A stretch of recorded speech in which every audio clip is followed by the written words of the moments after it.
What's up YouTube, this is GalacticGod, and I'm coming at you today with a video to talk about whether or not archetypes are bad for the game of Yu-Gi-Oh!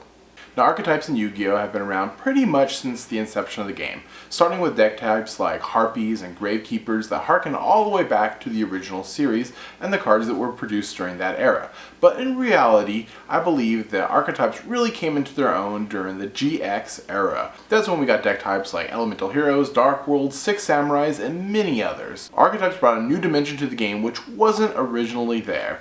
When Yu-Gi-Oh! First came out, duelists pretty much had to mismatch whatever kind of cards that they liked and put them together to form their deck. A lot of the card choices that ended up in Duelist's deck were based off of cards used by the characters in the actual anime. But as the game got more competitive, many of the duelists looked beyond cards by their favorite character in the anime and looked specifically at the effects that the cards had and how they interacted with other cards in the game, and ultimately developed a competitive deck based off of all the cards that were at our disposal. In my opinion, what Archetypes unintentionally did was got rid of that exploring period that many duelists had when they would try out new cards and see how they interacted with their deck to see if it really worked. No longer did they have to do that because Konami provided them with a roadmap of which cards should be included in the deck because they all had the same name within the archetype.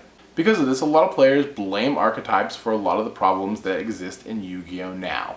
They say not only does it dumb down the player base because they don't have to think about which cards should be included in the deck, but it also creates a loop where Konami can essentially keep recreating the same deck over and over again, but just giving it a different name, basically making the same deck more or less over and over again. Archetype should have a searcher, archetype should have a negation card, archetype should have some kind of boss monster or ultimate win condition goal to get to, maybe throw in some cards that have removal effects or some draw effects, and poof, you have your archetype. For me, I'm a little bit on the fence for this subject because when I first started playing Yu-Gi-Oh! Essentially every game was a mirror match because everybody had almost the exact same 40 cards for their deck.